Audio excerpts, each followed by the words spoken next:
So our next speaker is Professor George Annis, who you've heard people, well, you met George this morning if you're here this morning, but you've also heard people in various talks, particularly the vets who have been speaking, refer to his books. George has written over 18 books related to issues in health law, bioethics, and human rights. And those books are not just meant for those of us who are in academia, but the thrust of his work, I think, has been to write to educate the public and people who are in a position, whether they're a part of the general public or in positions of authority, to make change to better the world, particularly in terms of improving things from a human rights perspective. So George is going to speak to us this afternoon on a topic which, when I first read the title, I have to say, you know, it struck me as, given the things that we've been talking about up to this point today, that talking about research and prevention of suicide in the military is extremely important, because even though we have failed in the system of getting treatment and what people need, there's a delay in getting it. Eventually, people are still here, that we can provide something for them. Whereas to me, this is like the most tragic sort of part of this, is to have people coming home and then not being around for us to, when we wake up to it, provide them with care and the treatment that they need. So George.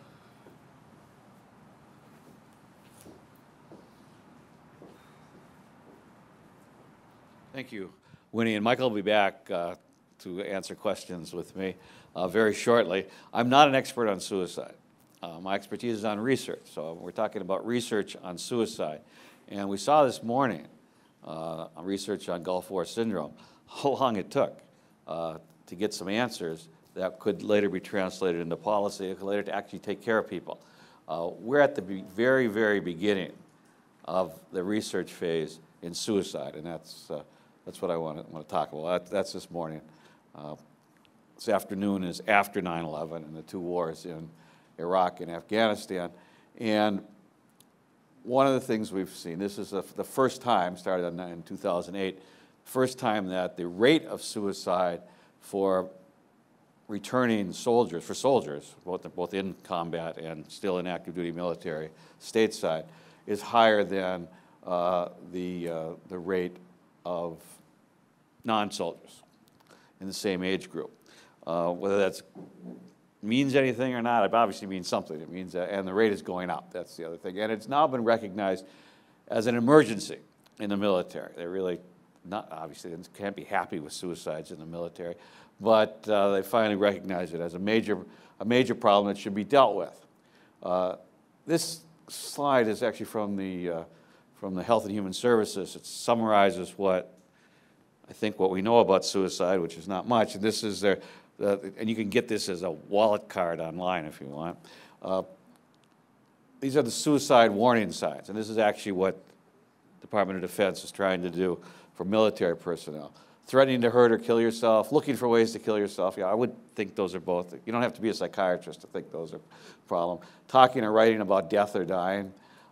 Feeling hopeless, I don't know about that. Feeling rage and uncontrolled anger. Acting recklessly. Or engaging in risky activities without thinking, feeling trapped, I don't know about that, increased alcohol and drug use, withdrawing from friends and family, feeling anxiety, experiencing dramatic mood changes, and see no reason to go on living. And this is the question. I mean, those are all warning signs, we might say. But the question is, for the military is, can we do better than that? Can we come up with some measurements, some signs for fellow soldiers to look to try to persuade their buddies to get help, okay? The major effort to do this is a study, everybody gives these studies these fancy little names, called STARS. I don't know why they call it STARS, but it's the Army study to assess risk and resilience in service members. It was funded 2 years ago by Congress, and they tasked NIMH, National Institutes of Mental Health, to contract with universities. They've contracted with the University of Michigan, Columbia, and Harvard to do a study of as many active duty military people as they could, and others as well. The purpose is to develop, as it says, data-driven methods. Can we find some data on this?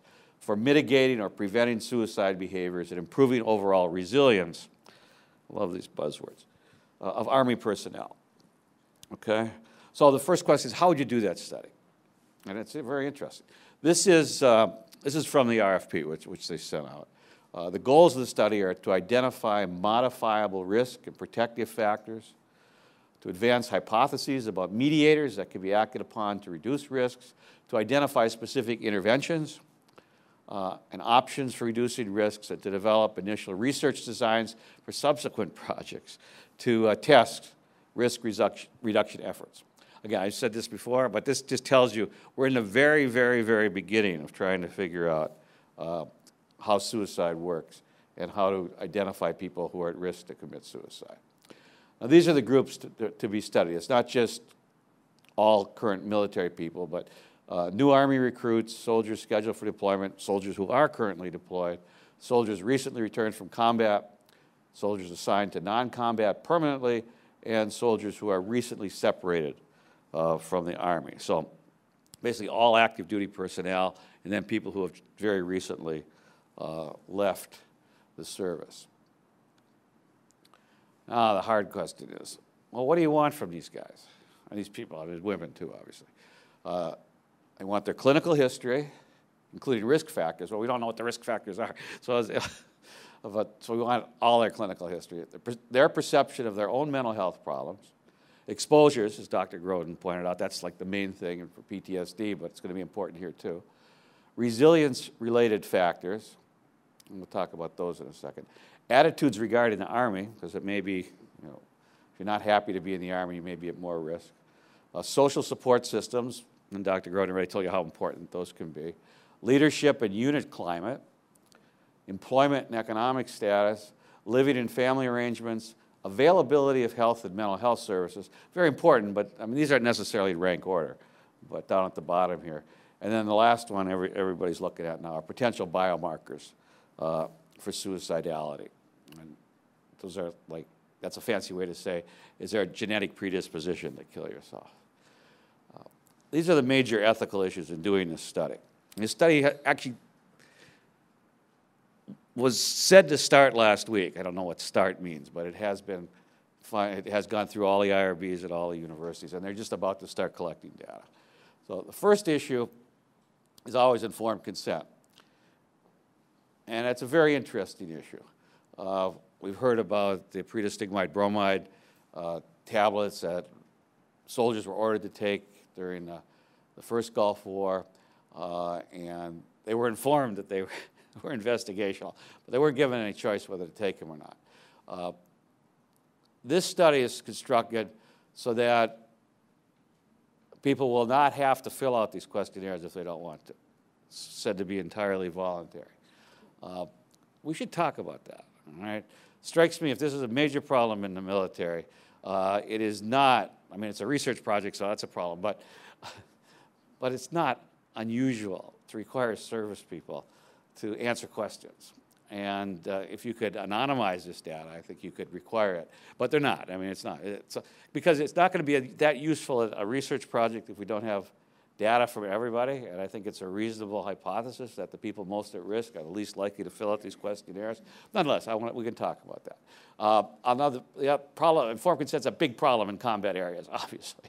When your commander says, or even your sergeant says, okay, we're all going to do this survey now. You don't have to do it, but we're all going to do it. All right. Confidentiality, again, especially in combat areas, very tough, right? If I know you're filling out a survey that might tell me whether you're at risk to commit suicide, and I'm your sergeant or your lieutenant, I'm going to actually want to know the answer to those things now. I don't want to know when you go back stateside. And the military has different rules about confidentiality of medical records. This isn't a medical record, but it can be like a medical record. You can make the argument, and you can even argue that they have a duty to find out this information. Information about and from family members. That hasn't been well worked out yet. How are you going to get permission from the family members to talk about their service member or their background? DNA collection, there's a whole literature on the ethics of doing DNA collection for anybody, and it gets doubly difficult in the military. Now, the truth of the matter is the military already has everybody's DNA. They don't have to collect it again, although they've also promised they're not going to use the DNA samples they have of the military people for research. They're only going to use them for identification. If you're killed, you can use it to be identified. But interesting questions about, should there be a whole military DNA collection? What do you do this for? Is it even plausible that there's a genetic connection between certain genes, gene mutations, and suicide? Very interesting issue. They said they're going to use the data to intervene as soon as possible. Well, I have no idea what that means. Obviously, until the study's done, or at least until it's a long time down the road, it's unlikely you're going to have any useful data. Nonetheless, that's the whole purpose of it. The reason that they've said that in the RFA is because it's a big problem, and they want to tell the American public they're working on it. I want to make that data accessible to treating psychiatrists, which obviously flies in the face of confidentiality. And so we have to figure out what the rules are about that. Does the treating psychiatrist get access to the answers to your questionnaire? I guess the psychiatrist could ask, is it okay if I look at your questionnaire? Nonetheless, that's not been well worked out. The role of the IRB actually has been well worked out. They've decided to have both the civilian and the military IRBs approve this study, and they have. Harvard, Columbia, and Michigan have all now approved this study, as has the DOD IRB. And I say it's just started. Wednesday, like 2 days ago, there's a big announcement from the VA in Colorado that they've just been awarded a $20 million contract to set up, not really set up, to look at all the places in the United States, all the VAs in the United States and DOD's places in the United States that work on suicide in the military. And the goal is to see what these people do and to try to figure out if anything works. It's exactly what this study is. It's not really, it's a study of studies. It's really a study of practice. The admission being we, the VA and the DOD, have no idea what works, or if anything works, to try to prevent suicide. And that rather than even wait for this other giant study, the STARS study, to come through, we're going to try to look at what's going on right now to see if any of that is doing any good, or at least if some things are better than other things. I think we can figure that out. You can usually figure that out. And it's now also become a giant issue, as I said before. Even though the numbers are extremely small compared to the numbers we were looking at PTSD and traumatic brain injury, it's still a giant issue. It's one that the American public can't really accept, and I think most military people don't accept it either.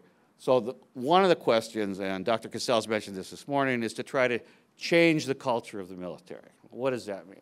It means, as any psychiatrist will tell you, that historically wounds you can't see, as they say, don't exist. Right? It's very common in the military. They say, tough it up, suck it in, get going. It's not, that's mamsy-pamsy stuff. It's not a manly thing to worry about your emotions or your mental health. We worry about our physical health, right? And so that the change is to try to say that it is, it shows strength to seek mental health protection, right? Not just something else. All right. There's a simultaneous work on military medical ethics and attention. I think it is attention here between the military on the one hand. They do want to say, and they are, that they're a special society, that they're different than everybody else. They have a special mission and special oath, although the oath is to the Constitution of the United States. And on the other hand, they want to say they follow basic medical ethics, that they're no different than anybody else because they follow the same medical ethics everybody else does. There's another IOM study. This is actually an IOM workshop.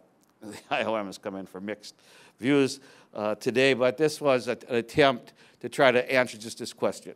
Is there a special military medical ethics, or is military medical ethics the same as everybody else?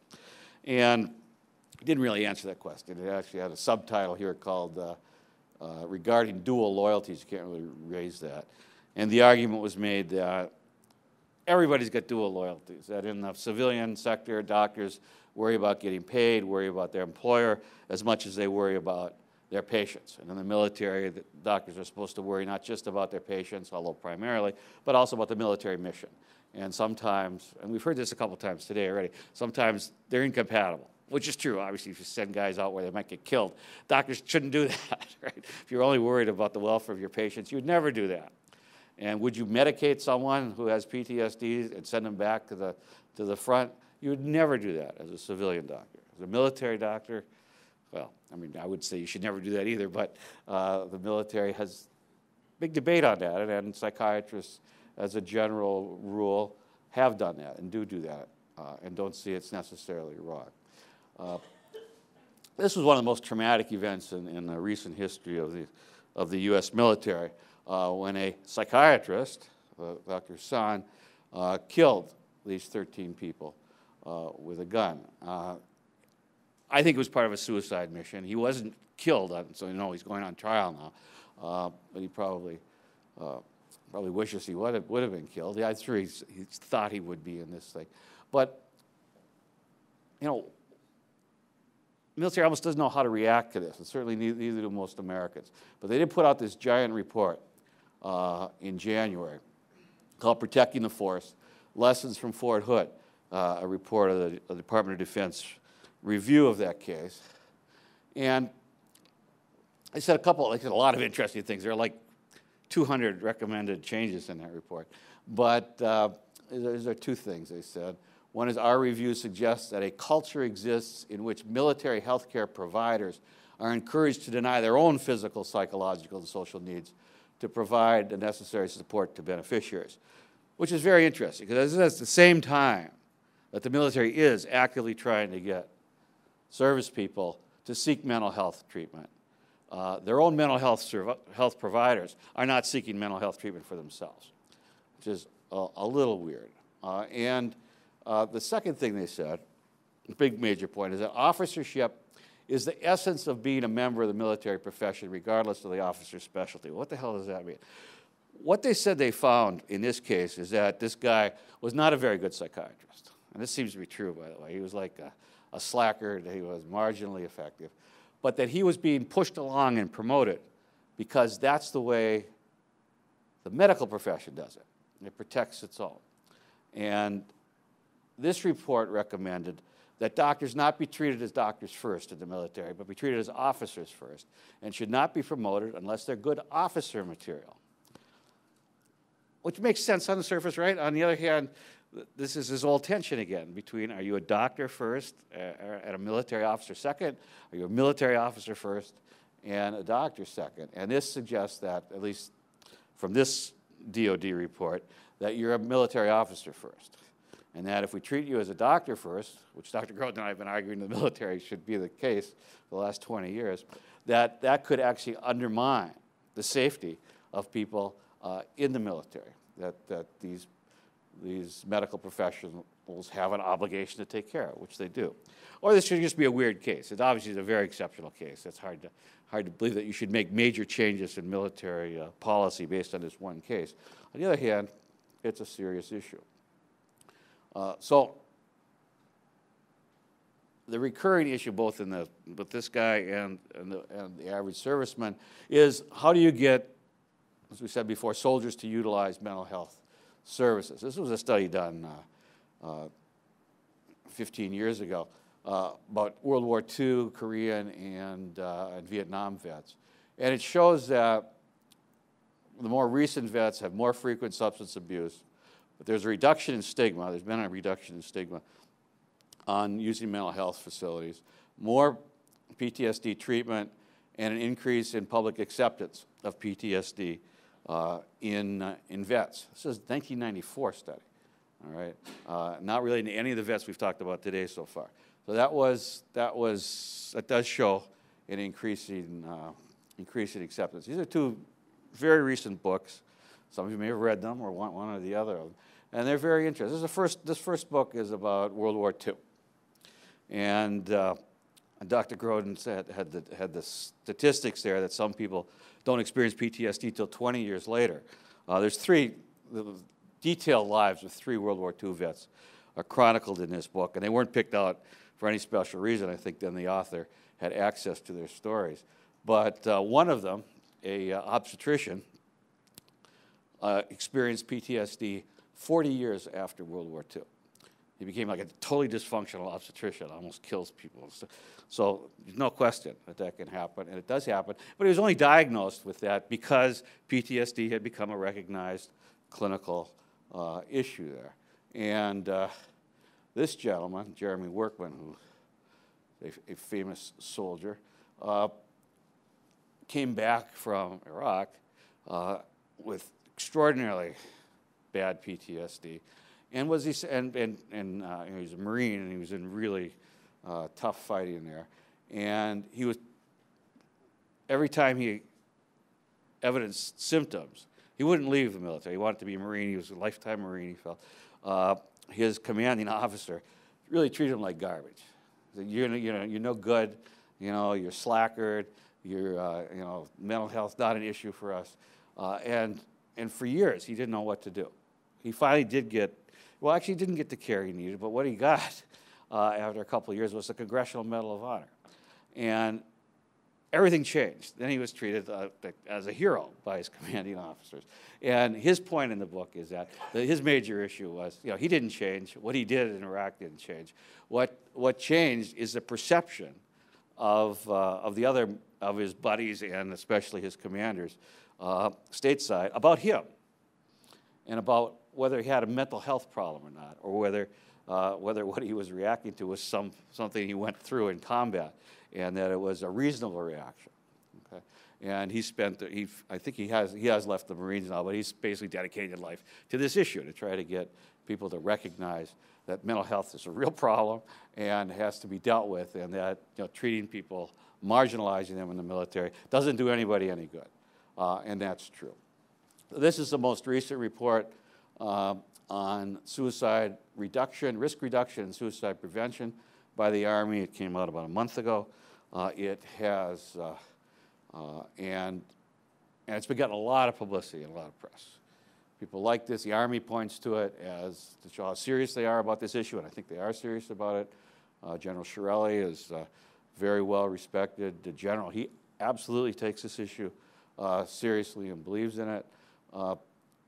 The report has 182 recommendations. I always think we have this many recommendations, you really aren't sure what you're doing, and so you just make a whole bunch of them. And I think that's true.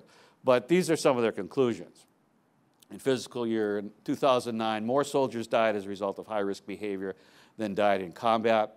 And high-risk behavior is not just, includes things like alcoholism and drug abuse and